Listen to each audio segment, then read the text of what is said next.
Anuncia tus productos y o servicios en los teleavisos de Arco TV. Llámanos.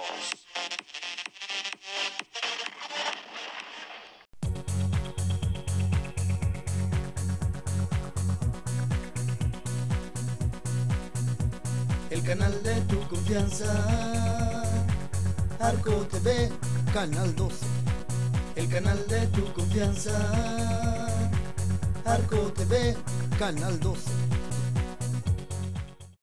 Arco TV Hidalgo presenta su programa Diálogos Jurídicos, orientación y asesoría en temas legales en nuestra sociedad, con la participación de panelistas expertos en la materia.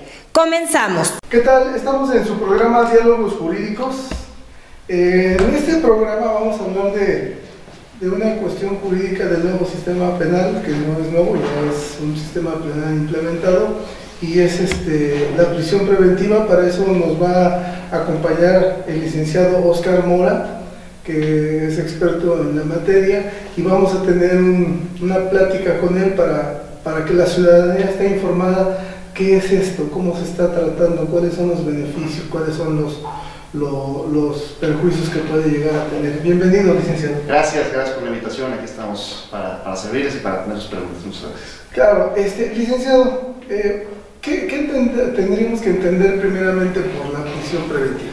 Bueno, la prisión preventiva, y vamos a utilizar un lenguaje coloquial para que no sea complejo para nuestros oyentes, para los espectadores. La prisión preventiva consiste básicamente en un mecanismo que tiene el Estado mexicano en materia penal a fin de garantizar que una persona que está siendo procesada en un proceso penal, para la redundancia, se encuentre privada de su libertad con la finalidad de que se pueda garantizar su presencia durante todo el desarrollo de un procedimiento, que puede ser desde una etapa inicial, como se le conoce en el sistema acusatorio, hasta la ejecución de una sentencia en caso de que ésta resulte condenatoria en contra de la persona que está siendo investigada, imputada, vinculada, acusada y sentenciada. Es un mecanismo que tiene el Estado mexicano para garantizar que una persona no se va a dar a la fuga, para garantizar que una persona no va a afectar a la comunidad, no va a afectar a la víctima, y para garantizar que esta persona que está siendo procesada no vaya a obstaculizar la investigación que se requiere durante el desarrollo, insisto, de este procedimiento penal. Ok, entonces la prisión preventiva es para garantizar la presencia de la persona que está siendo en ese momento, y se inicia un procedimiento en contra de ella ante un juez. ¿El juez es el único facultado para dictar esa medida o quién más? O Sí, esta situación surge en razón de lo que establece la propia Constitución Política de los Estados Unidos Mexicanos, en conjunto también con el Código Nacional de Procedimientos Penales. ¿Quién impone la prisión preventiva en México? La impone un juez de control o una jueza de control.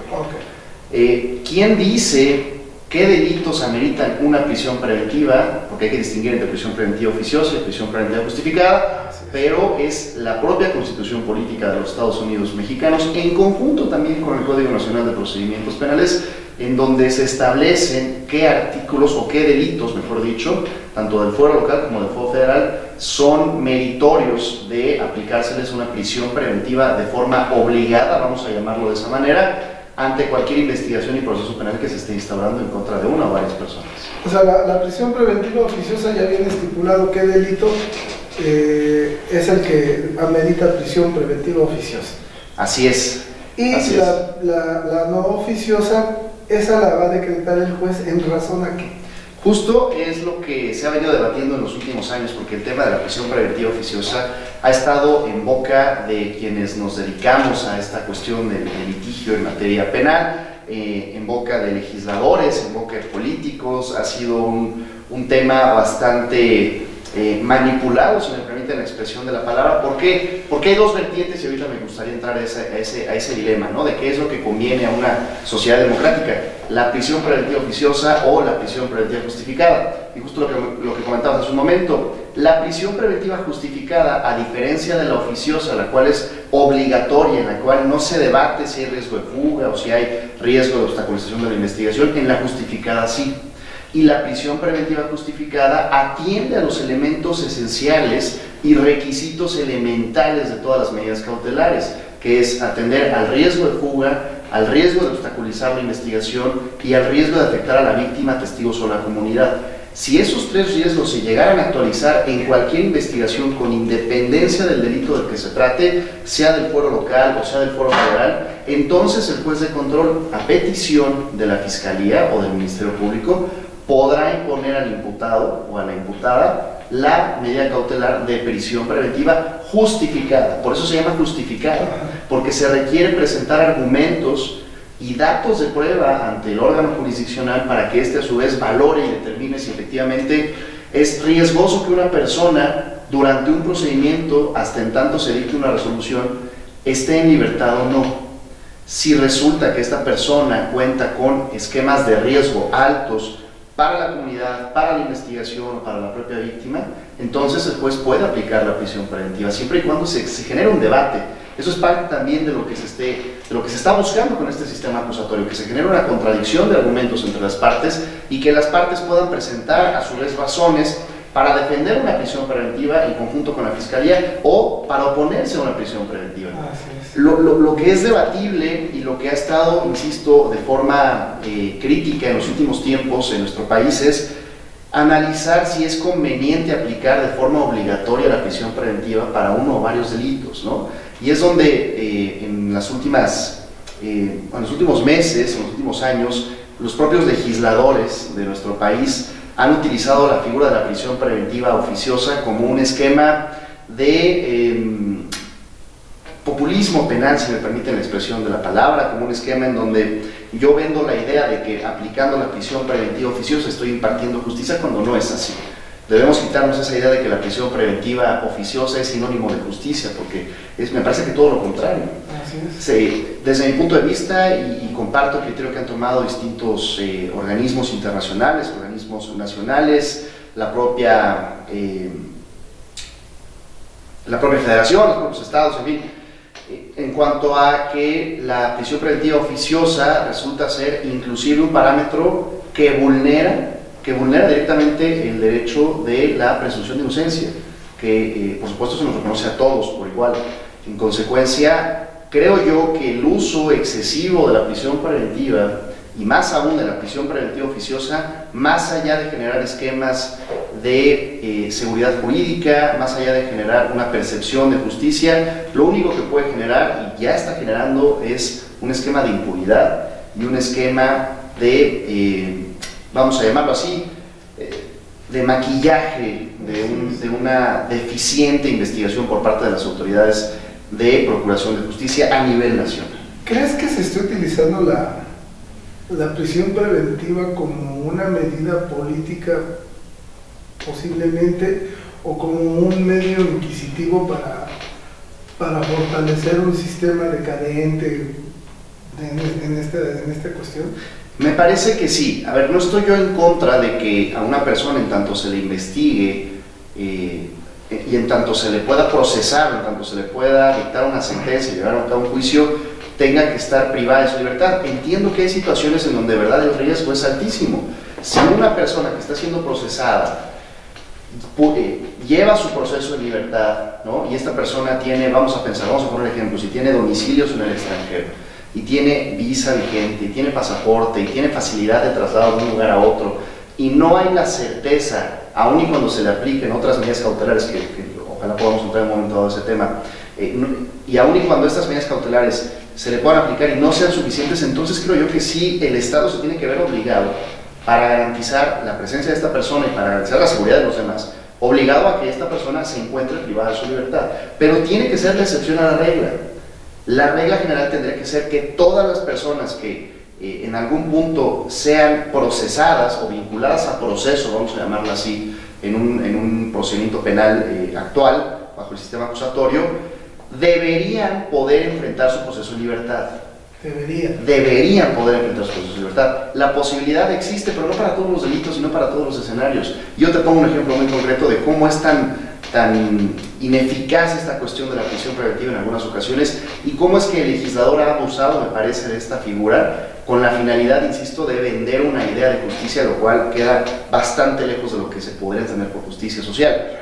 Si nosotros analizamos el artículo 19 constitucional, podemos encontrar que uno de los delitos por los cuales es procedente la aplicación de la prisión preventiva oficiosa, es decir, de forma obligada, es el delito de robo a casa de habitación. Es un delito que, por supuesto, a las familias mexicanas nos ha afectado bastante en los últimos años, en las últimas décadas. Me parece que es uno de los delitos con mayor incidencia a nivel nacional, pero eso no quiere decir que por ponerlo en un artículo constitucional, cualquier persona que esté siendo investigada o procesada por ese hecho con apariencia de delito tenga que estar privado de su libertad.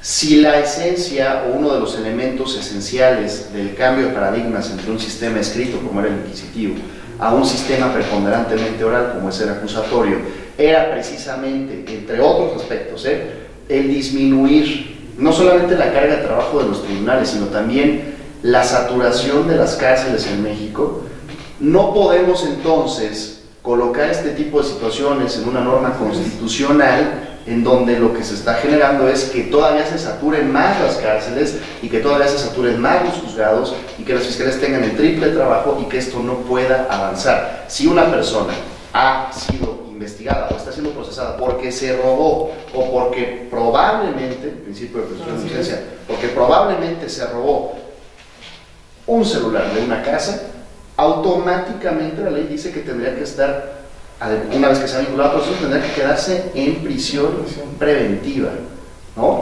Entonces, ¿de qué se trata esta situación?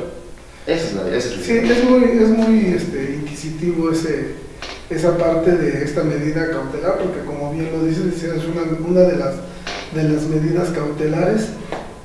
Vamos a un corte comercial y regresando nos puedes comentar si preponderantemente un juez debe considerar primeramente la prisión preventiva o hay otras medidas que podrían ser igual de eficientes o menos dañinas, pero con la misma eficacia. Claro que sí. Regresamos en un momento. En un momento continuamos con más orientación y asesoría legal en Diálogos Jurídicos. No le cambien, están en Arco TV Hidalgo, el canal de tu confianza. Anuncia tus productos y o servicios en Arco TV. Llámanos. Continuamos con más orientación y asesoría legal en Diálogos Jurídicos por Arco TV Hidalgo, el canal de tu confianza. ¿Qué tal? Regresamos a su programa Diálogos Jurídicos. Estamos platicando con el licenciado Óscar Mora de un tema muy importante en lo que viene siendo el sistema penal. Estamos hablando de la prisión preventiva, cómo se ha abusado de esta medida cautelar. Te preguntaba, licenciado, antes de salir del corte, ¿el juez al momento de dictar la prisión preventiva es la última opción que tiene o es la primera opción que debe de tomar para que se asegure la presencia del imputado en el juicio? Tendría que ser la última opción. Tendría que ser la última opción. Digo, desafortunadamente entre el ser y el deber ser hay una distancia enorme en nuestro sistema de justicia. Sin embargo, el propio Código Nacional de Procedimientos Penales, que es la norma objetiva o la ley, vamos a llamarlo así, que establece los comos, ¿no?, en un procedimiento penal, precisamente nos puede o nos indica que existen 14 medidas cautelares distintas a la propia prisión preventiva, que van desde la firma periódica de la persona que está siendo procesada, firma periódica mensual, quincenal, semanal, eso ya se debate en una audiencia. También se puede establecer una garantía económica a efecto de que esta persona no se dé a la fuga, no se sustraiga a la acción de la justicia. Existe también la posibilidad de permanecer en un territorio determinado, en una circunscripción determinada, ya sea en una ciudad, ya sea en un estado, en el propio país, hasta la que conocemos como el famoso arraigo domiciliario, también está, que es una de las más lesivas, por supuesto. Hay casos muy mediáticos actuales en donde se ha dicho que por qué tal o cual persona con antecedentes políticos sigue en prisión preventiva cuando bien podría estar en un arraigo domiciliario. El propio brazalete electrónico, que es una de las medidas cautelares más innovadoras en nuestro sistema. Obviamente en otros países, como Estados Unidos por ejemplo, este tipo de figuras ya existían desde hace algunos años. Sin embargo, bueno, me parece que es un gran elemento de importación lo que hicimos con la figura del brazalete electrónico, que puede ser inclusive literal en el brazo o puede ser en el tobillo. El punto es que lo que la ley establece en el propio Código Nacional es dar parámetros al propio juez de control y a las partes, a la propia fiscalía, inclusive a la defensa, para que evitemos utilizar la figura de la prisión preventiva para garantizar que una persona se mantenga en un proceso, no afecte a la comunidad, a los testigos o a la víctima, y además no altere la investigación. Sin embargo, me parece que últimamente hemos caído en este excesivo juego de poder y en este excesivo juego controlador por parte del Estado frente a personas que están siendo investigadas y procesadas, pero que todavía siguen siendo inocentes y serán inocentes todo el tiempo hasta que un juez diga lo contrario.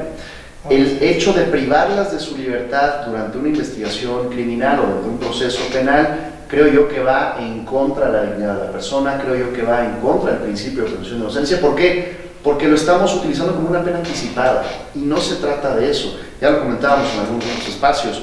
La fiscalía o las fiscalías en ocasiones, las procuradurías o fiscalías dependiendo de la entidad federativa, suelen sacar comunicados, ¿no?, donde anuncian con bombos y platillos que han vinculado o han logrado la vinculación al proceso a una persona y la han dejado en prisión preventiva.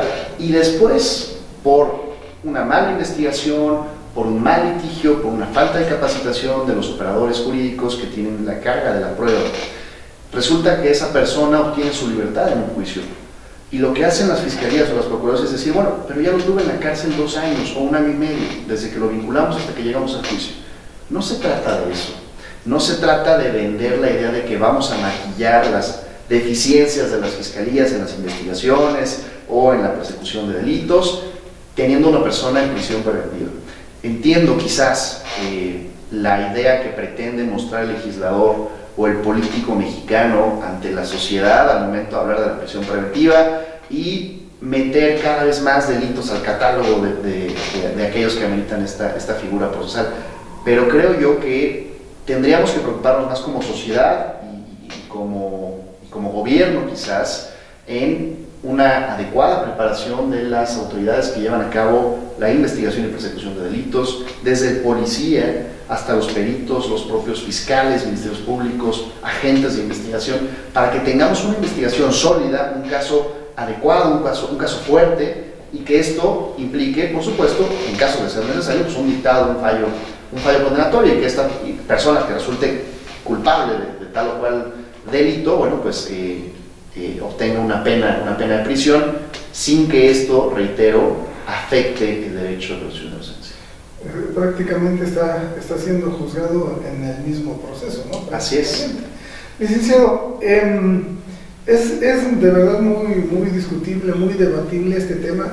Simple y sencillamente pues no nos alcanza el tiempo porque son bastantes los casos, Yo te aseguro que si tuviera un ministerio público aquí la defendería capa y espada, claro, porque pues, es la única forma que ellos tienen de organizar su proceso, pues. Entonces se quitan presión y ya no hay mucha problemática y siempre buscan un acuerdo reparatorio o una terminación anticipada. Pero desafortunadamente pues hay quienes sí se prestan y hay quienes no lo permitimos, porque de hecho una terminación anticipada también es lo único que debemos de contemplar al último, claro, porque se trata de la libertad de una persona.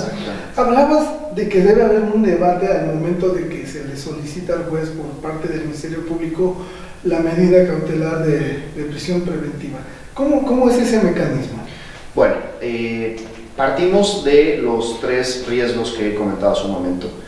Riesgo de sustracción de la acción de la justicia, es decir, que una persona corre el riesgo de que se vaya, ¿no?, del proceso, que no vuelva a las audiencias.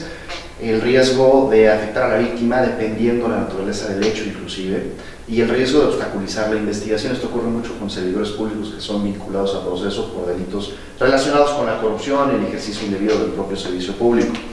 Entonces, si estos puntos se ponen a debate en la audiencia inicial, que es la etapa en donde se presenta por vez primera el debate de medidas cautelares, si estos 3 puntos la Fiscalía, que es el órgano que investiga, lo que conocemos actualmente como ministerios públicos, en algunas otras entidades como fiscalías, si la Fiscalía presenta argumentos y datos de prueba sólidos que permitan establecer al juez que estos 3 riesgos de fuga, de afectación a la víctima y de obstaculizar la investigación se puedan actualizar, en consecuencia, previo debate y seguramente con oposición de la defensa, el juez tiene elementos para aplicar la prisión preventiva.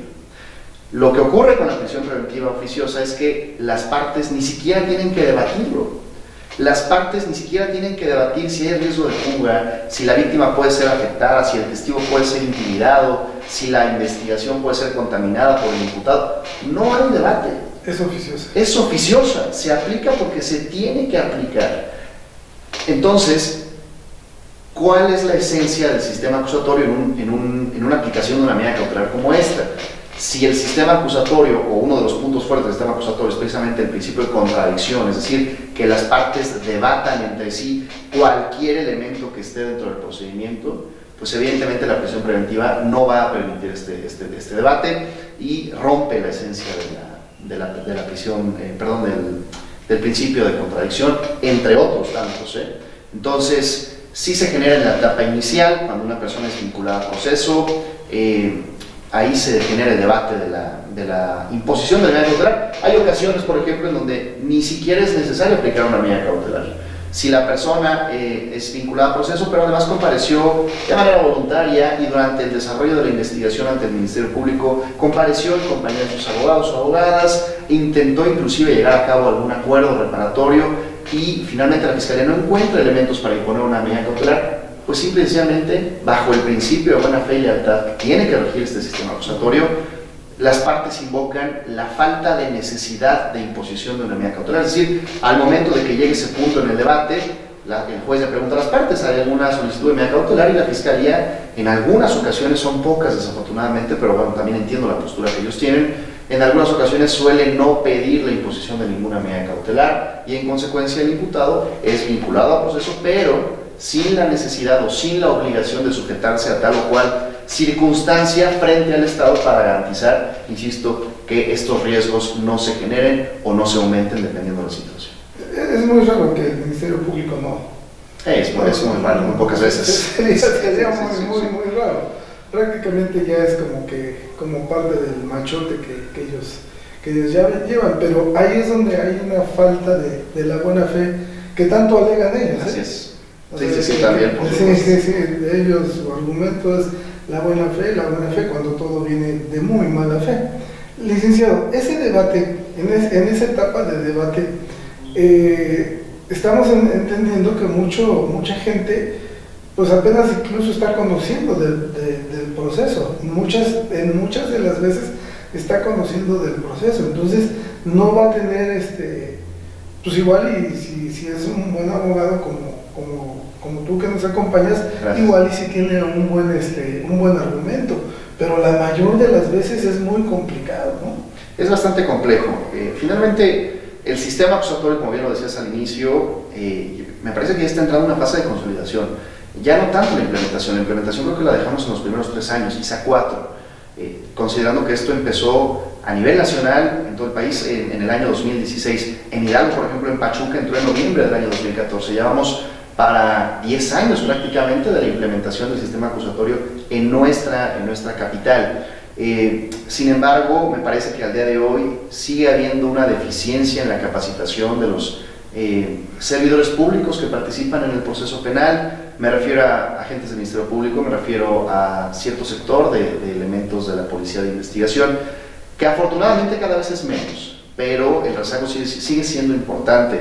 Hay ocasiones en donde por X o Y circunstancia, quien tiene la carga de la investigación y de la prueba, en este caso el Ministerio Público, no cuenta con los elementos ni la capacitación para defender un caso concretamente, y eso se traduce en un sentido contrario en una impunidad también, porque yo como ciudadano lo que exijo de las autoridades y lo que exijo de las personas que están a cargo de una investigación criminal y de la persecución de delitos es que estén capacitados para llevar a cabo un asunto. El tema es que también de repente las fiscalías se saturan de carpetas de investigación y se saturan de circunstancias que impiden que un proceso penal se lleve a cabo conforme a la calidad que un sistema de esta naturaleza exigiría para quienes están llevando a cabo el desarrollo de una investigación criminal. Entonces creo yo que el reto es grande, creo yo que las oportunidades también son muy grandes, habrá que confiar en los servidores públicos que participan, la Defensoría Pública también, que está haciendo un buen trabajo últimamente, y bueno, desear el mejor de los éxitos a quienes intervengamos en este tipo de escenarios, en este tipo de procedimientos. Por último, ¿se debe de considerar una nueva reforma, una nueva modificación para establecer en el catálogo de delitos cuáles deben ser de prisión preventiva oficiosa o cuáles no? Yo soy de la idea y soy de la postura y defiendo la postura de que la prisión preventiva oficiosa tendría que ser abolida completamente del sistema reclusorio mexicano. Tendríamos que quedarnos solamente con la prisión preventiva siempre y cuando ésta sea justificada, con independencia del delito, para así responder a un verdadero Estado democrático de derecho que permita también el respeto absoluto de los derechos de las partes. Y ya si es justificada en su momento se implementará y de acuerdo por supuesto. Así es. Perfecto. Licenciado Oscar Mora, la verdad ha sido un gusto platicar, se fue muy rápido, esperemos que el auditorio nos esté viendo y también capte este tipo de situaciones que están pasando y mucho, O sea, quienes estamos envueltos en el medio sabemos que esto es muy grave. Mencionabas, y a ver si nos haces favor en algún momento de hablar de este tema, se están saturando las cárceles excesivamente. Tenemos un director del centro de readaptación pésimo aquí, pero están saturando las cárceles por este tipo de razones. Así es. Te agradecemos mucho. No, gracias a ustedes por la invitación, estamos a sus órdenes. Muchas gracias. Saludos. Gracias. Arco TV Hidalgo presentó su programa Diálogos Jurídicos, orientación y asesoría en temas legales, sociales y económicos, un apoyo a nuestra comunidad en los lugares más marginados con la participación de panelistas expertos en la materia. Hasta la próxima. Anuncia tus productos y o servicios en los teleavisos de Arco TV. Llámanos.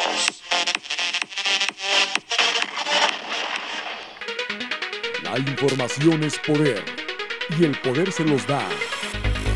Noticieros Arco TV.